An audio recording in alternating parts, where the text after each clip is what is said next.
രേങ്ങാമൊരു കല്യാണ റിസപ്ഷനാണ്. ആ റിസപ്ഷന് ഞങ്ങളെല്ലാം പങ്കെടുക്കാൻ പോയി.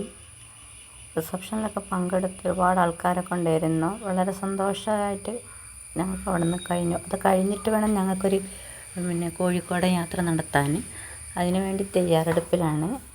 ഇത് കഴിയുമ്പോഴേക്കും തന്നെ സമയം കുറേ ആയി. അതായത് 4 മണിക്കാണ് ഈ റിസപ്ഷൻ തുടങ്ങിയത്. അപ്പം ഏകദേശം ഞങ്ങളങ്ങനെ നടന്നു കഴിഞ്ഞ വഴിക്ക് തന്നെ കുറേ സമയം വൈകി. അവിടുന്ന് ഞങ്ങൾ കോഴിക്കോട്ടേക്ക് യാത്ര തിരിക്കാൻ പോവാണ്.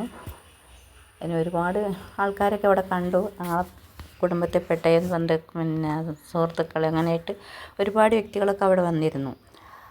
അങ്ങനെ ഞങ്ങൾ ഞാനും എൻ്റെ കുടുംബവും, അതായത് മക്കളും ഹസ്ബൻഡും അങ്ങനെ മരുമക്കളൊക്കെ ആയിട്ട് കുറച്ച് പേരുണ്ടായിരുന്നു. അങ്ങനെ ഞങ്ങൾ അവിടുന്ന് ആ യാത്ര ഞങ്ങൾ കോഴിക്കോട്ടേക്ക് പോവുകയാണ്. കോഴിക്കോട്ടേക്ക് പോയിക്കൊണ്ടിരിക്കുകയാണ്. ആ രംഗമാണ്. അപ്പോൾ കുറച്ച് സന്ധ്യാനേരമായിട്ടുണ്ട്. അങ്ങനെ ഞങ്ങൾ ടൗണിൽ കൂടെ അങ്ങനെ യാത്ര തുടങ്ങുകയാണ്. അങ്ങനെ പോയിക്കൊണ്ടിരിക്കുന്ന രംഗമാണ് ഇപ്പോൾ കണ്ടുകൊണ്ടിരിക്കുന്നത്. അപ്പം എവിടെ നോക്കിയിട്ട് ഞങ്ങൾക്ക് ആ ബീച്ചിൻ്റെ അടുത്തൊന്നും നിർത്താൻ പറ്റുന്നില്ല. അത്രയ്ക്ക് അവിടെ ഭയങ്കര ബ്ലോക്കായിട്ടിരിക്കുകയാണ്. അപ്പോൾ എവിടെ നിർത്താം? അങ്ങനെ ഞങ്ങൾ അവസാനം ഇങ്ങനെ ബീച്ചിൽ എത്തിപ്പെട്ടു. അവിടെ നിന്നുള്ള രംഗങ്ങളാണ് കാണുന്നത്. കുട്ടികൾക്കൊക്കെ നല്ല ഹരമായി തോന്നി. കാരണം ഇപ്പോഴൊക്കെ വെള്ളം കല്ല് തുള്ളിക്കൊണ്ടിരിക്കുന്ന സമയമാണ്. പേടിച്ചിട്ട് അങ്ങോട്ടാരും പോവരുതെന്ന് പറയുന്നുണ്ട്. പക്ഷെ ആൾക്കാരൊക്കെ കുറവാണ്. ഏതായാലും ഞങ്ങൾ കുട്ടികളൊക്കെ അധികം ദൂരോട്ട് ഒന്നും പോവാതെ, അടുത്തേക്കൊന്നും പോവാതെ, ചെറിയൊരു തിരമാല കാലിൻ്റെ മുകളിൽ കൂടെയൊക്കെ അടിച്ചു പോകുന്ന രീതിയിൽ അങ്ങനെ നിൽക്കാൻ മാത്രമേ ഞങ്ങൾക്ക് സാധിച്ചിട്ടുള്ളൂ. വേറെ അപ്പുറത്തൊക്കെ വേറൊരു കടവിൽ ഇഷ്ടം പോലെ ആൾക്കാരുണ്ട്. ആരില്ലാത്തൊരു സ്ഥലത്തേക്ക് നോക്കിയിട്ടാണ് ഞങ്ങൾ പോയിക്കൊണ്ടിരിക്കുന്നത്. തൊട്ടപ്പുറത്തായിട്ട് 2-3 കുതിരകളും അതും ഇതുമൊക്കെ ആയിട്ട് കാണാൻ പറ്റിയിട്ടുണ്ട്. അങ്ങനെ സന്ധ്യ എന്ന് പറഞ്ഞിട്ട് ഞങ്ങൾക്കൊരു അസ്തമയം കാണാൻ പറ്റുമെന്നുള്ള രീതിയിലായിരുന്നു ഞങ്ങൾ വന്നിരുന്നത്. പക്ഷേ അതൊന്നും കാണാൻ പറ്റിയില്ല. അങ്ങനെ ഞങ്ങൾ കുറേ നേരം അവിടെ അങ്ങനെ സമയം ചിലവഴിച്ചിരിക്കുകയാണ്. ഇവരെത്ര വിളിച്ചിട്ടും കുട്ടികളൊന്നും തിരിച്ച് പോകാൻ കൂട്ടാക്കാത്തുള്ളൊരവസ്ഥയാണ്. കഴിയുന്നതും ഞങ്ങൾ പോവാമെന്ന് പറയുകയാണ്.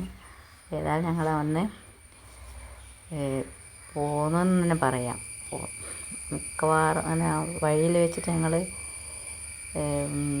രാത്രി ആയതുകൊണ്ട് വീട്ടിലെത്തുമ്പോഴേ സമയം ഒരുപാടായി. അങ്ങനെ വഴിയിൽ ഞങ്ങൾ ഫുഡൊക്കെ കഴിച്ച് കുട്ടികളൊന്ന് സന്തോഷിക്കാൻ വേണ്ടിയിട്ട് ഇതാക്കുകയാണ്. അങ്ങനെ ഞങ്ങൾ തിരിച്ചു പോരുകയാണ്. തിരിച്ച് പോന്നുകൊണ്ടിരിക്കുകയാണ്. കാറിൻ്റെ അടുത്തേക്ക് എത്തിയിട്ടില്ല. വീണ്ടും കുട്ടികൾ അതിലേക്ക് തന്നെ ഓടിപ്പോവുകയാണ്. അവർ വിളിച്ചിട്ട് കിട്ടുന്നില്ല.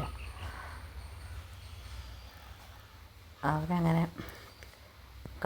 കടൽ തീരത്ത് കളിച്ചുകൊണ്ടിരിക്കുകയാണ്. കുറേ നായകളുണ്ട്. അടുത്ത് പേടിയാണ്. നായകൾ ഇഷ്ടം പോലെ ഉണ്ട് ആ ഭാഗത്ത്. അവരെ പേടിച്ചിട്ട് ഞാൻ എത്രയോ പറയുന്നുണ്ട് അവരോട് തിരിച്ചു പോരാൻ. പക്ഷെ കുട്ടികൾ കൂട്ടാക്കുന്നില്ല. അവർ കളിയോട് കളിയാണ് അവിടെ. അങ്ങനെ അവസാനം പിടിച്ചു കൊണ്ടുവരേണ്ട സ്ഥിതിയിലുണ്ട്. കളിയോട് കളിയാണ്. വരുന്നേ ഇല്ല. രാത്രി ആയതൊന്നും അവർക്കൊരു പ്രശ്നമേ അല്ല. അങ്ങനെ ഞങ്ങൾ അവിടുന്ന് തിരിച്ച് വീട്ടിലേക്ക് പോരാനുള്ള പിടിച്ച് വലിച്ചു കൊണ്ടുവരികയാണ് കുട്ടികളെ.